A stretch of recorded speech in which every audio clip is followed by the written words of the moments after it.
Ei, educador, seja muito bem-vinda ou bem-vindo ao Adaptar para Incluir. Aqui nós discutimos dicas práticas e estratégias de educação inclusiva para ajudar você a adaptar atividades para o seu aluno com deficiência e ver ele aprender, porque todos podem aprender, independente do diagnóstico.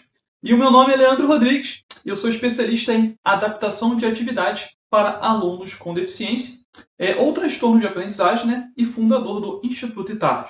E no vídeo de hoje vamos falar sobre avaliação do desenvolvimento para alunos da educação inclusiva e da educação especial e qual a relação direta da avaliação do desenvolvimento com a adaptação curricular. Mas o que é a avaliação do desenvolvimento?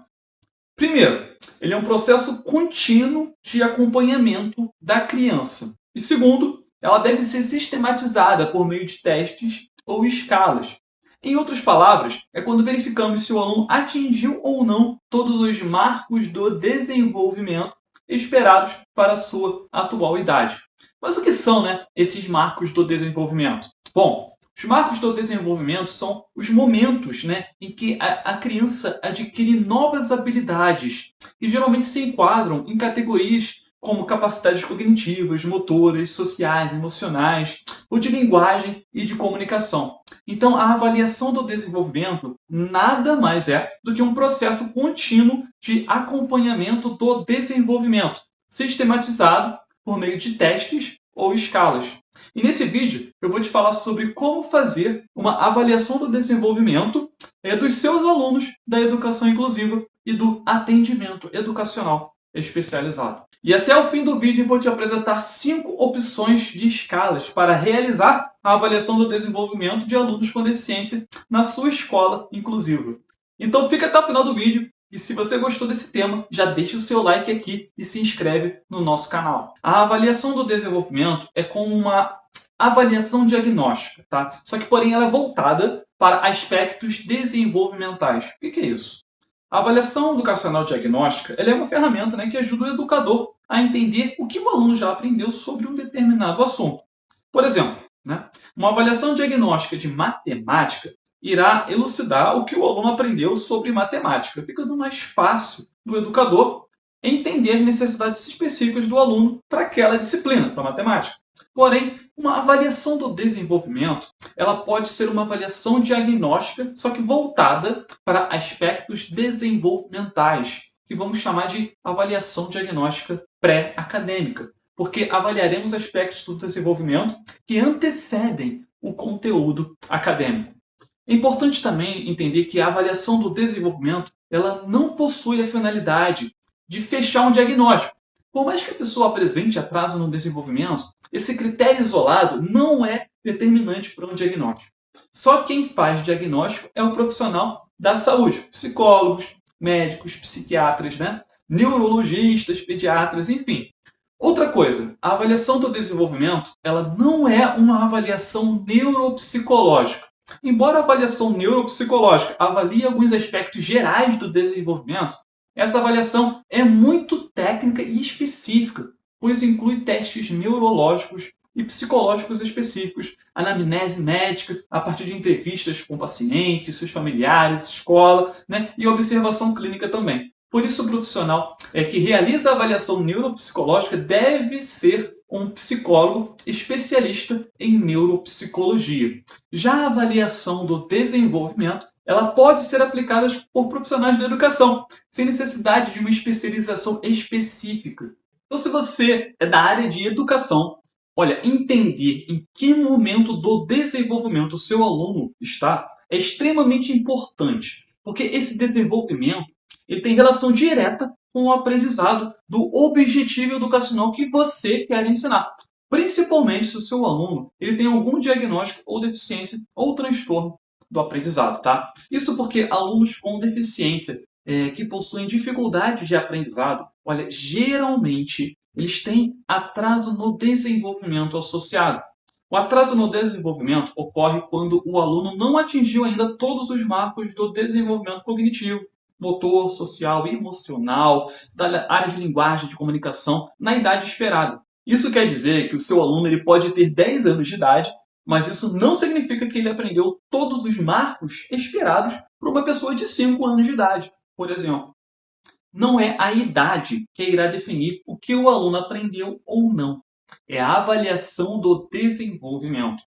E o desenvolvimento ele pode ser dividido em várias áreas, mas aqui nós vamos dividir em 5 para facilitar. Desenvolvimento motor, linguagem, cognição, socialização e autocuidados. Quando você sabe exatamente em que área o seu aluno com deficiência ou transtorno de aprendizagem possui atraso no desenvolvimento, você consegue entender a distância entre o atual nível de desenvolvimento do aluno e os pré-requisitos do objetivo educacional que você deseja ensinar. Eu chamo essas extremidades de distância entre o ponto A e o ponto B. Imagine uma linha onde existem duas extremidades. Um é o ponto A e o outro é o ponto B. O ponto A é o atual nível de desenvolvimento do seu aluno e o ponto B é o objetivo educacional que você quer ensinar. Tá? Entre o ponto A e o ponto B, existe uma distância que pode ser curta ou longa. Quanto mais curta for essa distância, mais fácil será o aprendizado do aluno, independente do diagnóstico.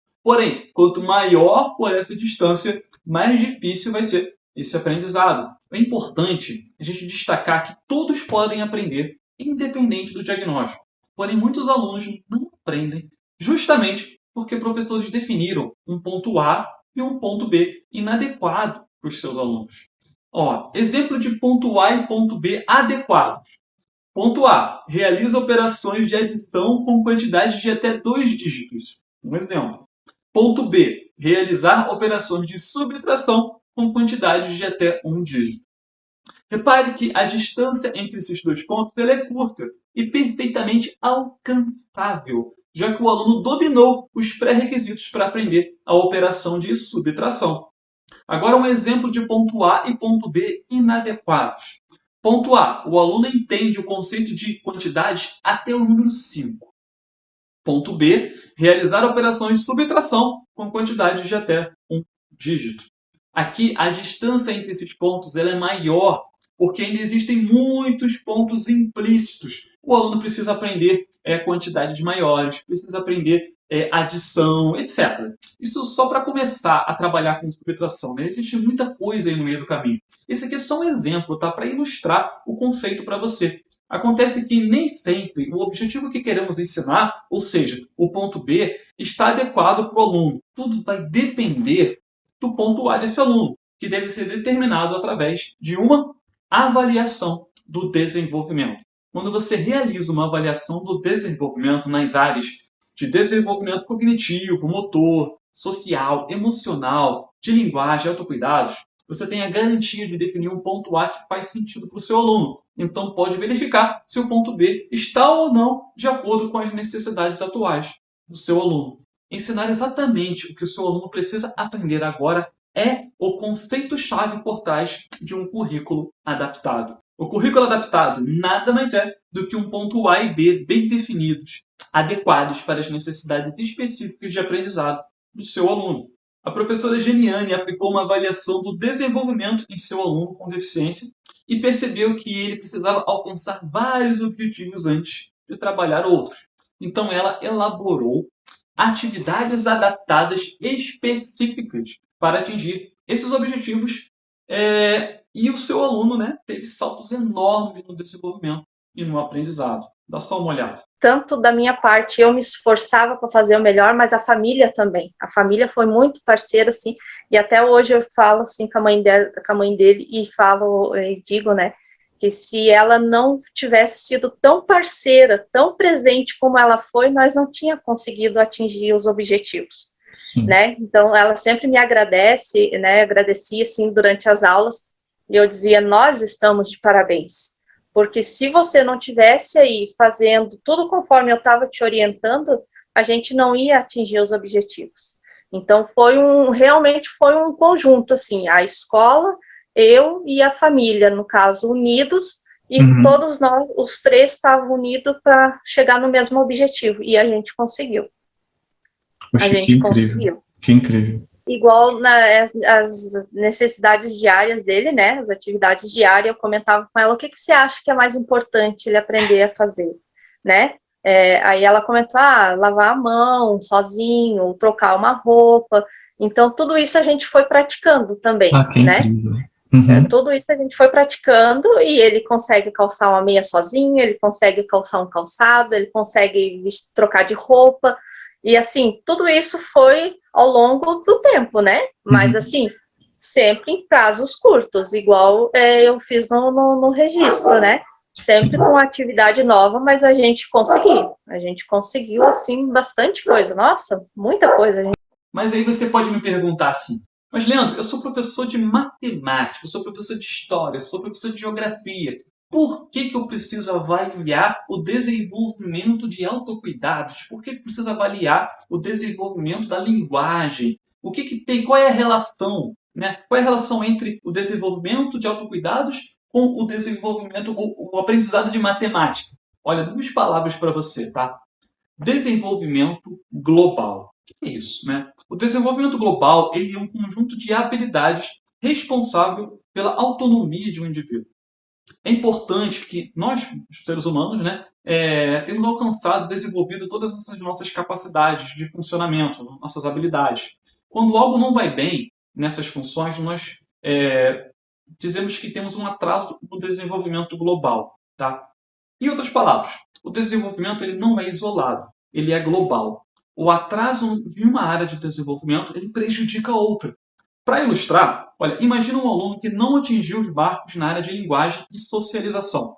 Esse aluno pode não conseguir, por exemplo, fazer perguntas de que precisaria para tirar as suas dúvidas na aula de matemática.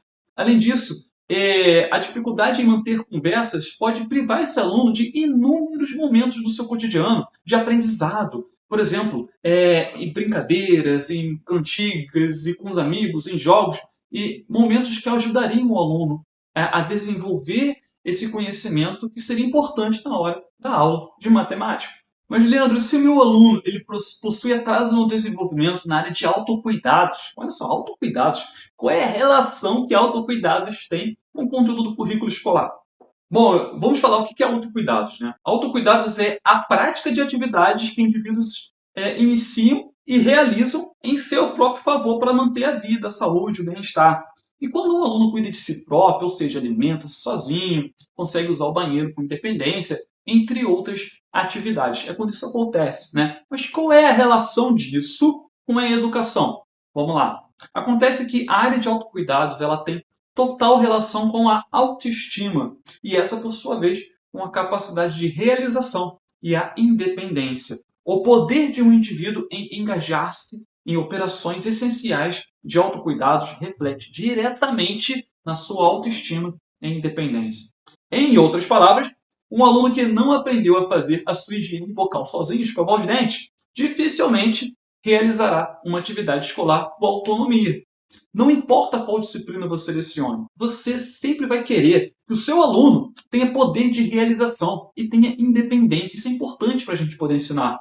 Imagina aquele aluno que não faz nada sozinho, está sempre pedindo ajuda, que não realiza, não cria, não se arrisca em tentar. Né? O aluno fica ali estagnado, sempre esperando uma ajuda. E ele acaba ficando dependente de ajuda. E a gente não quer isso. Trabalhar na área de autocuidados ajuda o aluno a sentir essa independência, a se permitir realizar na sala de aula. E a gente precisa de alunos assim, que testem, né, a sua capacidade, que se coloquem em risco, que experimentem, que errem. A gente precisa de alunos assim.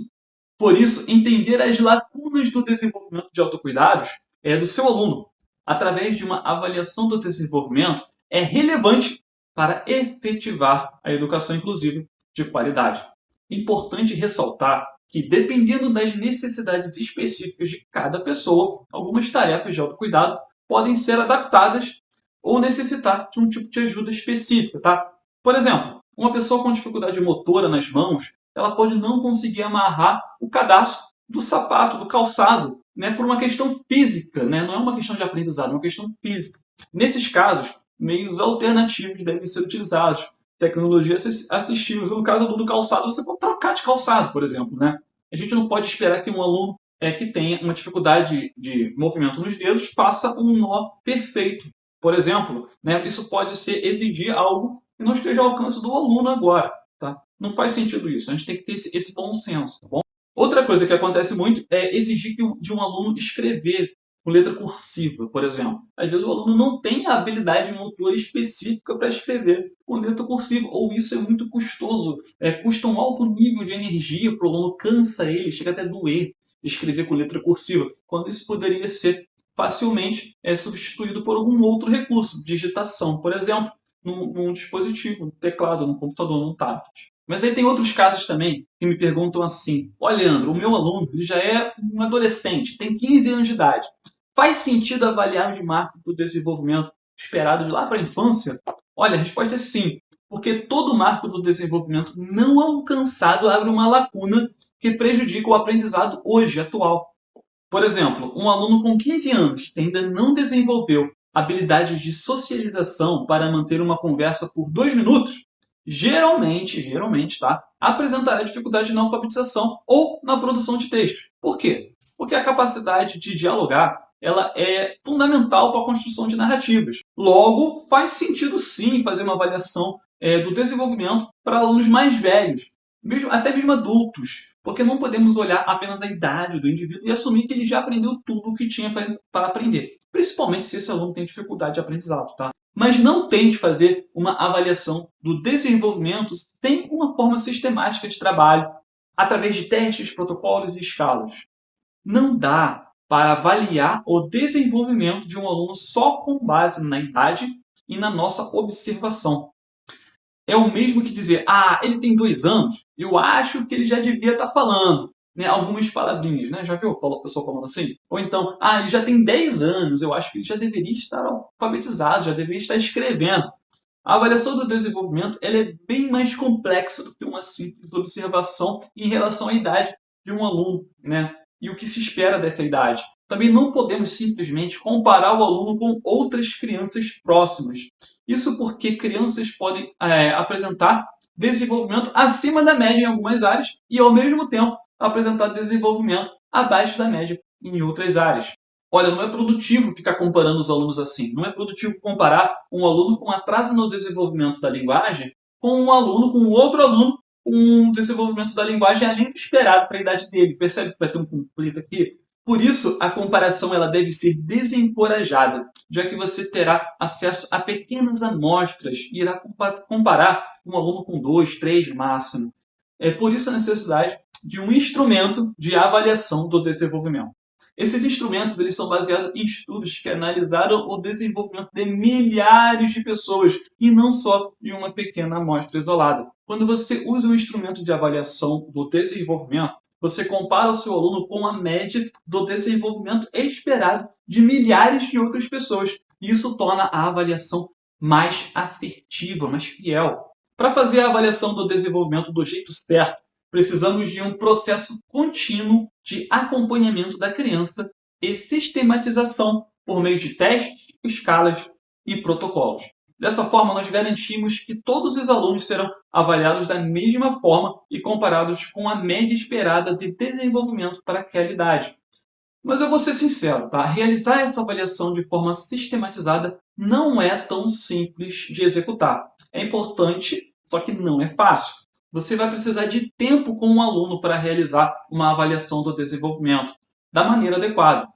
Pode ser necessário ficar sozinho com o aluno algumas vezes, algumas horas inclusive, num ambiente livre de distrações. Por essas razões, se você for professor regente, tanto da educação infantil, dos anos iniciais do fundamental, ou dos anos finais do fundamental, ou até mesmo do ensino médio, talvez você não consiga realizar uma avaliação do desenvolvimento, pois fazer isso em sala de aula, junto com os outros alunos, pode ser quase impossível. Na escola inclusiva, o profissional mais adequado para realizar uma avaliação do desenvolvimento é o professor do atendimento educacional especializado. Por 4 motivos simples que eu vou falar com você. Primeiro motivo é um ambiente apropriado. A sala de recursos. O professor do atendimento educacional especializado terá uma sala de recursos multifuncionais à sua disposição. Ou seja, um ambiente apropriado, rico de materiais e recursos adequados para fazer uma avaliação do desenvolvimento. Olha, o segundo motivo, o foco no aluno. Tá? O professor do AEE ele terá tempo de se dedicar a um aluno específico, ao invés de toda a turma, como o professor regente faz. Isso porque o foco do atendimento educacional especializado é no aluno, um atendimento por vez. E quando o foco do professor regente tende a ir para a turma toda, por questões práticas de tempo disponível, né? Não dá para o professor falar com a turma toda. Terceiro motivo, conhecimento especializado. O professor do atendimento educacional especializado tende a ter mais conhecimento específico sobre aspectos desenvolvimentais, como linguagem, cognição, autocuidados e sobre as necessidades específicas que acompanham determinados diagnósticos, enquanto o professor regente tende a ter mais conhecimentos específicos sobre a sua disciplina que ele leciona.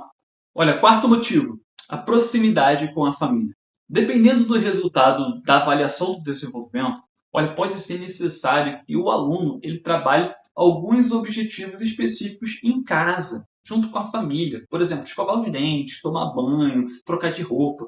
Como o professor de atendimento educacional especializado trabalha com menos alunos, fica mais fácil dar atenção para essas famílias e acompanhar o desenvolvimento desses alunos. Ele consegue ter uma relação mais próxima da família, ver, ele alcançou, você trabalhou isso, fez aquilo, como é que está indo? Né? Essa relação é muito importante, essa proximidade é muito importante, principalmente se o aluno ele tem atraso no desenvolvimento, tá bom? Por isso é importante o professor, profissional da área de educação que trabalha com alunos com deficiência ou transtorno de aprendizagem, conhecer essas escalas para avaliação do desenvolvimento para poder aplicá-las da maneira correta. Por isso eu separei para você aqui 5 escalas para fazer a realização da avaliação do desenvolvimento de alunos com deficiência na sua escola inclusiva. E eu vou recomendar uma delas, que é a que geralmente eu uso nos meus atendimentos individuais e nos meus treinamentos. Olha, uma observação. Algum desses aqui que eu vou falar para você são mais do que simples escalas de desenvolvimento, envolvendo, por exemplo, formas específicas de avaliação. Por isso o nome protocolo também. É importante você saber que existem vários instrumentos para avaliação para usar na educação inclusiva e no atendimento educacional especializado. Esse é o objetivo aqui. Vamos lá? Vou falar com você os 5 principais, 5 que eu acredito são principais, tá bom? Ó, primeiro, VB-MAP. O VB-MAP é uma sigla em inglês que no português significa Avaliação do Marco do Desenvolvimento e Programa de Nivelamento. Olha que nome grande, né? O VB-MAP foi feito para oferecer um levantamento de uma amostra demonstrativa de habilidades verbais e relacionadas da criança. O VB-MAP te ajuda a responder a seguinte pergunta, basicamente. O que essa criança sabe com relação ao comportamento verbal dela, sua linguagem e as habilidades que influenciam e são influenciadas por ela no desenvolvimento da linguagem? Olha só. Para aplicar esse protocolo, o VB-MAP, é essencial que você tenha conhecimento da teoria do comportamento verbal. Ter conhecimento básico também de análise do comportamento aplicada, além de conhecimento da estrutura básica de linguagem, o desenvolvimento da linguagem e conhecer o manual de aplicação da ferramenta, tá bom? Bom, segunda escala, o Denver 2. O que é isso? Ele avalia a linguagem, o comportamento, desenvolvimento motor e psicossocial em crianças de 0 a 6 anos. Olha, ele foi criado lá em 67, num experimento que analisou crianças da cidade de Denver, dos Estados Unidos. E em 92 ele ganhou uma versão revisada. O teste consiste em 125 questões dispostas em um único quadro, dividido em 4 grandes áreas: motor geral, motor fino adaptativo, linguagem e pessoal social. O Denver 2 é utilizado no Brasil há mais de 5 décadas por pesquisadores e profissionais da área de saúde, entre eles enfermeiros, fonoaudiólogos, médicos, fisioterapeutas, nutricionistas e terapeutas ocupacionais, devido à facilidade de aplicabilidade, o breve tempo para sua execução e a idade de abrangência entre 0 e 6 anos tornou um instrumento elegível para o uso na avaliação e vigilância do desenvolvimento de crianças brasileiras que frequentam creches, pré-escolas, unidades básicas de saúde, ambulatórios, hospitais, serviços especializados em distúrbios do desenvolvimento infantil, enfim, né? Do ensino e da pesquisa também.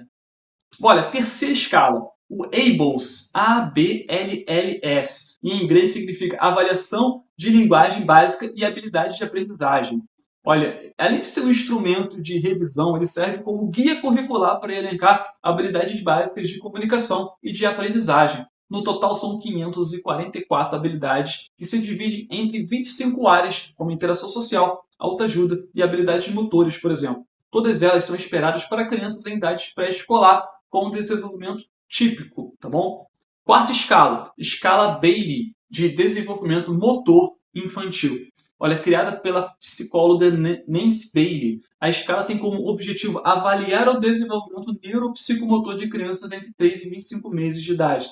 O experimento é composto por 3 etapas realizadas em testes de avaliação mental, motora e comportamental. E a quinta escala, a última, é o Guia Portage de Educação Pré-Escolar. Tá? O Guia Portage de Educação Pré-Escolar ele foi desenvolvido nos Estados Unidos, na cidade de Portage, no Wisconsin, em 78, e consiste em uma listagem de 580 comportamentos de crianças de 0 a 6 anos, nas áreas de desenvolvimento motor, linguagem, cognição, socialização e autocuidados.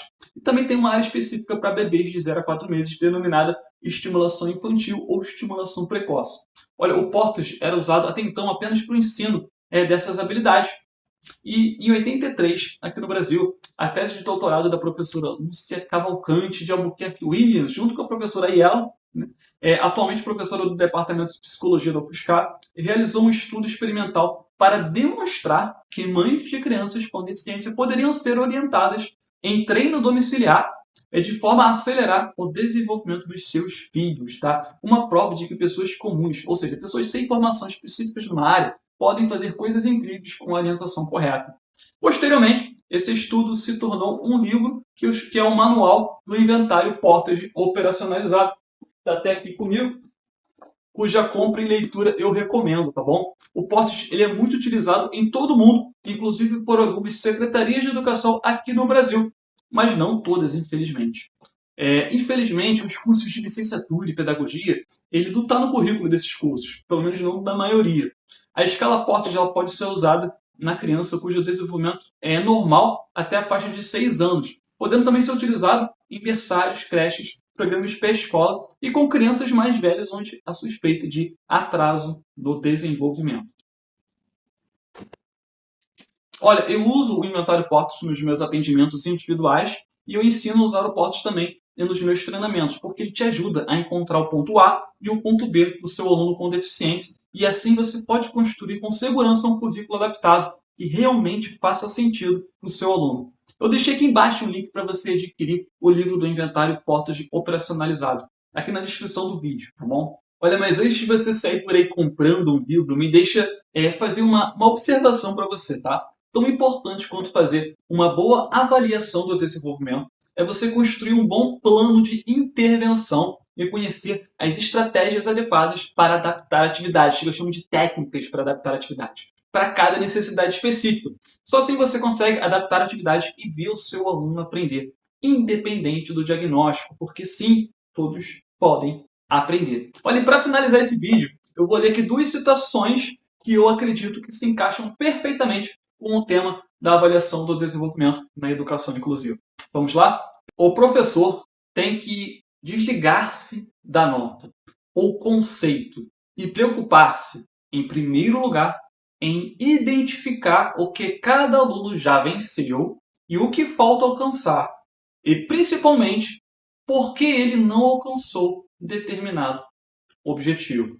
Essa aqui é da Melchior, de 98, tá? E a segunda é o seguinte: é preciso não deixar o tempo passar, mas sim monitorar continuamente os progressos e as lacunas demonstradas pelos estudantes. Assim, poderemos ajustar a forma de ensinar, em lugar de esperar o fim do período para, sem já ter o que fazer, constatar se as crianças ou os adolescentes aprenderam ou não o que foi estabelecido. Moraes, Albuquerque e Leia. Bom, nesse vídeo você viu o que é a avaliação do desenvolvimento, o que são os marcos do desenvolvimento, as principais áreas do desenvolvimento, que são desenvolvimento motor, linguagem, cognição, socialização e autocuidados, que o desenvolvimento é global, ou seja, o atraso em uma área do desenvolvimento prejudica outra e, consequentemente, o aprendizado escolar de um objetivo específico. a importância de definir objetivos educacionais adequados para o aluno e a estratégia de definir um ponto A e um ponto B. Vimos a importância de usar um instrumento de avaliação do desenvolvimento adequado, que seja sistematizado, que o profissional mais adequado para realizar uma avaliação do desenvolvimento na escola inclusiva é o professor do atendimento educacional especializado. E, por fim, 5 sugestões de instrumentos de avaliação do desenvolvimento para você utilizar. Eu espero que você tenha gostado desse vídeo e não se esqueça de deixar o seu like, deixar o seu comentário aqui embaixo, que eu vou responder todos sempre que possível, tá bom? Até o nosso próximo vídeo. E importante, verifica se você está inscrito no nosso canal aqui no YouTube, se você está com o sininho ativado para poder receber também notificações de novos vídeos que a gente vai postar. Abraços inclusivos e até o próximo vídeo. Tchau, tchau.